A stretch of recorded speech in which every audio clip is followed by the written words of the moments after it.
Colectivo Cafeína y Ecuador Inmediato Radio presentan Efecto Cafeína. Este es el foro político-cultural que trae el pensamiento crítico en Ecuador, con debates, análisis, discusiones y expresiones con el más amplio criterio. Vea usted lo que produce el efecto cafeína. Bienvenidos. Bueno, vamos a comenzar con Carlos de la Torre en este diálogo. Queremos un poco adaptar la conversación o inscribir nuestra conversación en comprender qué es lo que está pasando en el Ecuador. El gobierno ha llamado una contracción, no se ha atrevido jamás a llamar una recesión, una crisis. ¿Qué es lo que estamos viviendo en el país? Bueno, bienvenido, Carlos. Muchas gracias. Respecto a cuál es la situación del Ecuador desde una perspectiva técnica y utilizando los términos que son usados de forma de alguna manera estandarizada a nivel internacional, el Ecuador ha vivido lo que se llama una recesión económica. ¿Eso qué quiere decir? Que ha sufrido una caída del Producto Interno Bruto durante más de 2 trimestres seguidos. Y eso es lo que se evidenció con claridad en el año 2015 y hasta mediados del año 2016. Entonces, ¿qué es lo que implica esto? Precisamente una desaceleración de la actividad económica, pero que no ha generado espacios de afectación más allá de lo que significa una contracción de la producción, es decir, hay efectos en el empleo evidentemente, hay efectos en la demanda agregada y por lo tanto se produce esta desaceleración. No ha habido elementos de contagio hacia el sistema financiero, no se ha evidenciado un problema mayor de la balanza de pagos, aun cuando sí hemos tenido un efecto durante algunos meses por la importante caída de los precios del petróleo, y ese es el contexto en el que estamos ahora desenvolviéndonos en un periodo electoral y evidentemente esta situación debido a factores externos, primeramente, como ya indiqué, la caída de los precios del petróleo y segundo, la apreciación del dólar, que es la moneda que utilizamos acá respecto de otras monedas, han incidido notablemente en que los ingresos que recibe el Ecuador del exterior hayan disminuido notablemente. Pero a esto hay que sumar otro elemento que quizás es el que no se entiende muy bien.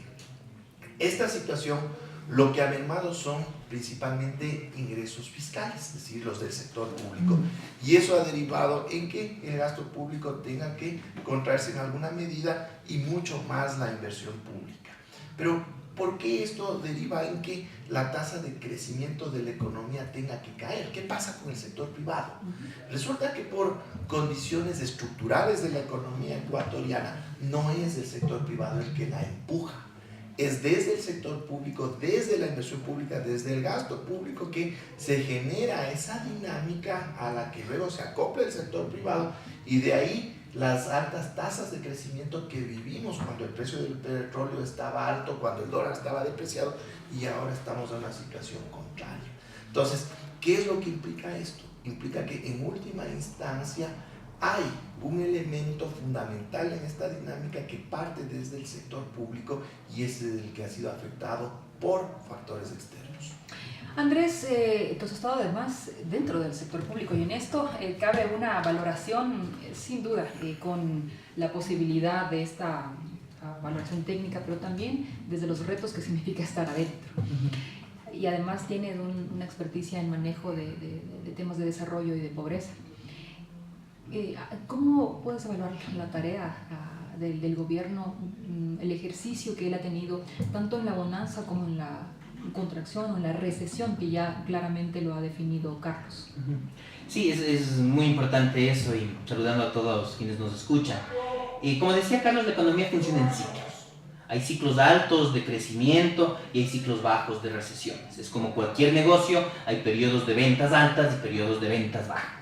Y la economía va de esa manera. Tuvimos otra recesión en el año 2009, tuvimos una crisis muy fuerte en el año de 1999, ahí sí vinculada, digamos, a temas del sector financiero, y ahora nos golpearon unos hechos coyunturales de una recesión económica a nivel internacional. Ya hemos hablado bastante de esto varias veces, caída del precio del petróleo, la apreciación del dólar que dijo Carlos, que quiere decir que los productos ecuatorianos se vuelven más caros en comparación, por ejemplo, de los productos colombianos que se compran y se venden en pesos, porque se hace, la relación entre las monedas hace que sea más barato comprar el mismo producto en pesos que en dólares, y eso generó problemas a la economía ecuatoriana. Y genera unos problemas porque hay temas estructurales también detrás de esto que no se han logrado superar desde la creación de la República, digamos. El Ecuador es todavía dependiente de la explotación de recursos naturales. La historia nos muestra 3 grandes booms económicos, con el cacao, con el banano y con el petróleo, siempre vinculados a ese sector. ¿Qué se ha logrado?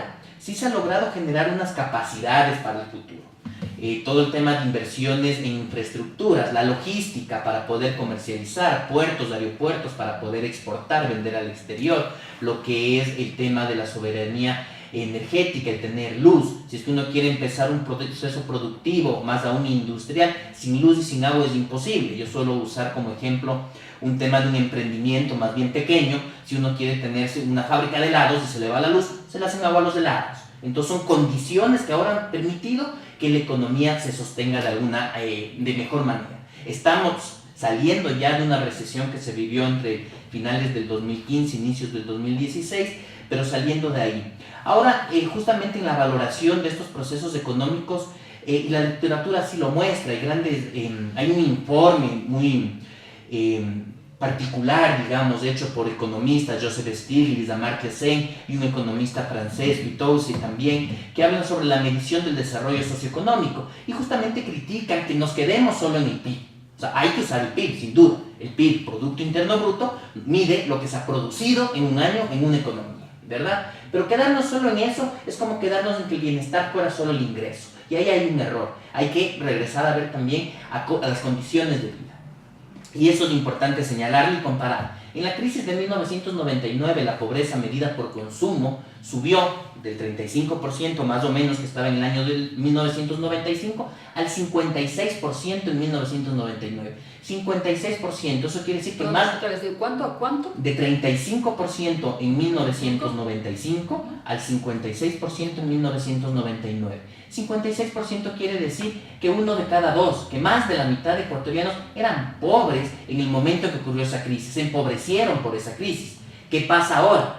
En la crisis, en la recesión que tuvimos en el año 2009, la pobreza por ingresos siguió cayendo. Y en esta recesión entre el 2015 y 2016, la pobreza se mantuvo estable. Es decir, a pesar de la recesión económica, esto no repercutió en aumentos de los niveles de pobreza. Sí, obviamente, en una caída de los ingresos en los sectores medios sobre todo, pero no a niveles de empobrecimiento.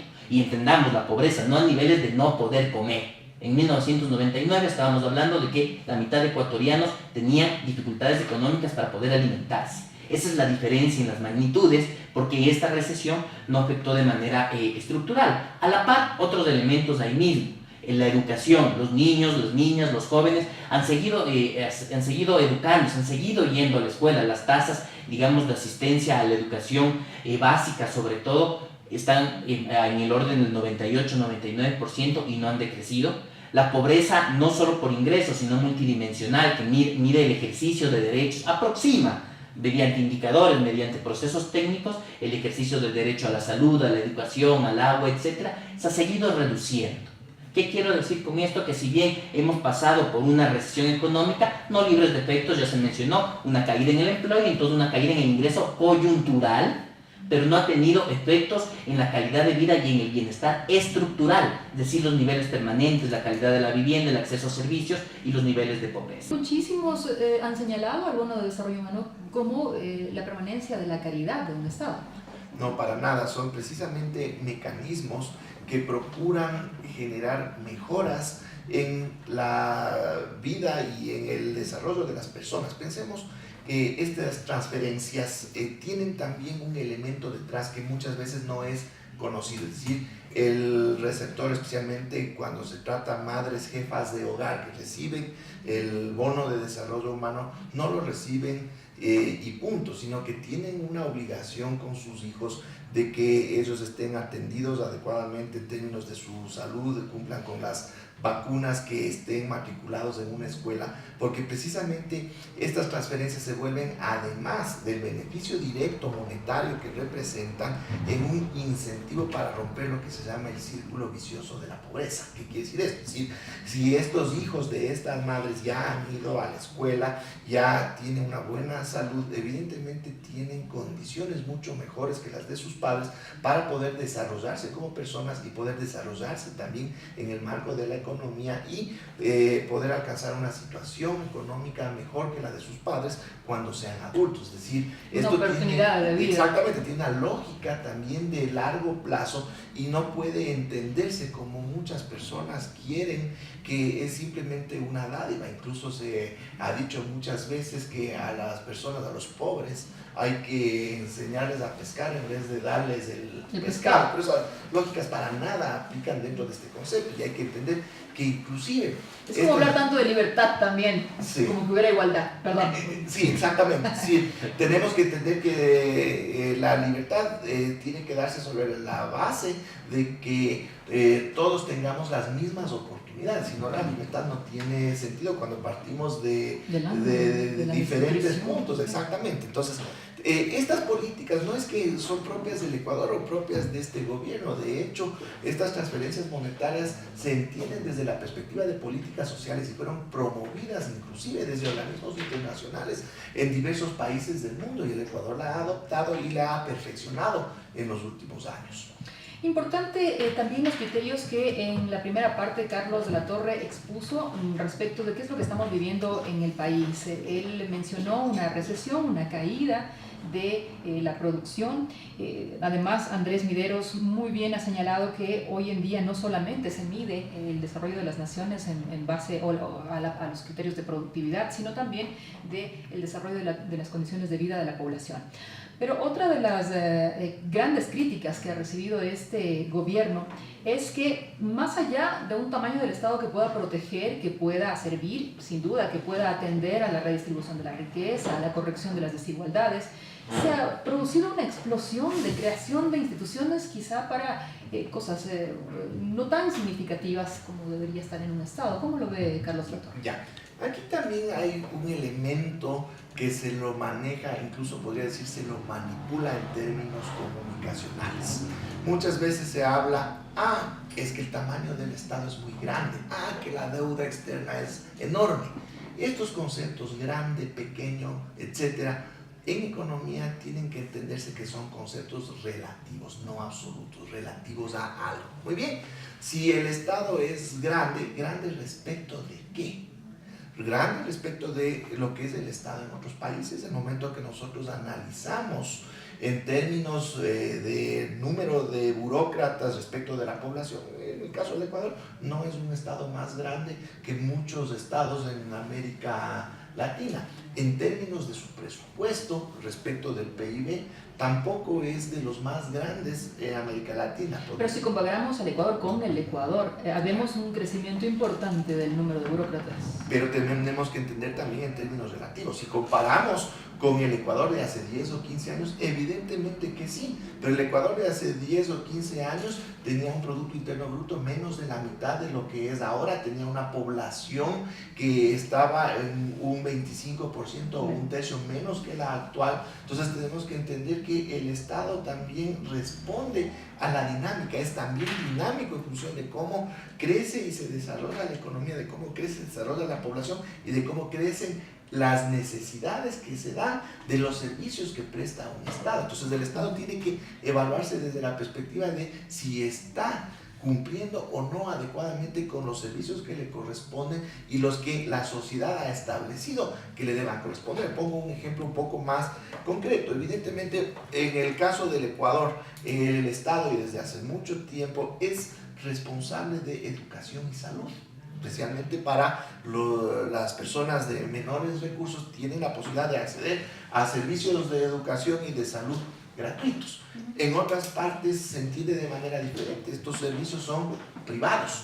Entonces, desde esa perspectiva, si el Estado no va a cubrir esos servicios, va a tener que ser un Estado mucho más pequeño. Solo pensemos cuántos son los maestros a nivel nacional, cuántos son los médicos, enfermeras y saludistas a nivel nacional. Simplemente si es que un Estado no va a contar con esos servicios, evidentemente va a ser más pequeño.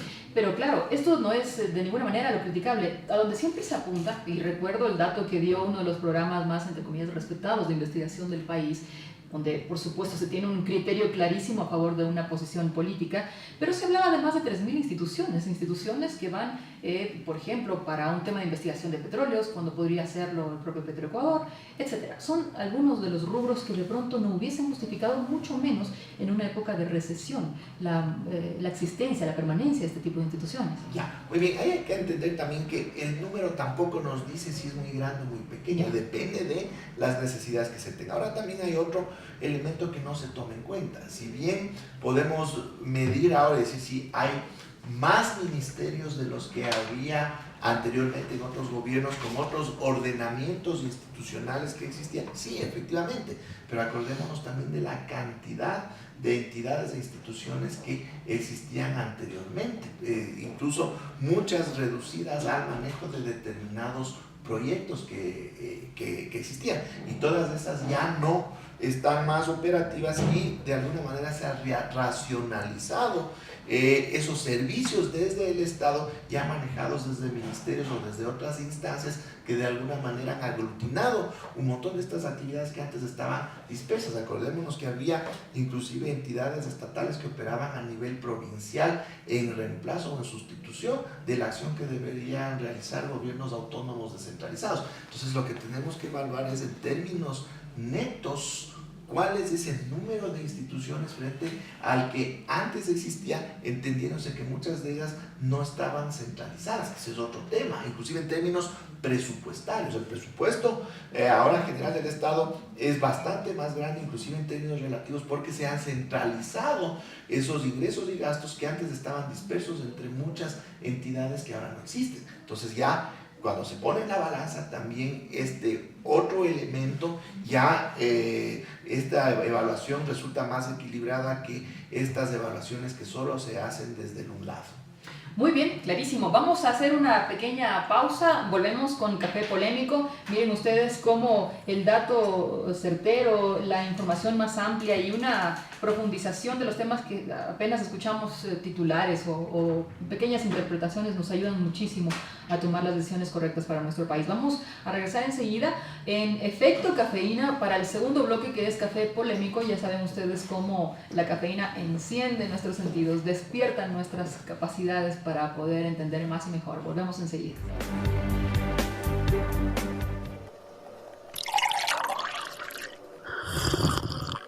Ya volvemos con Efecto Cafeína.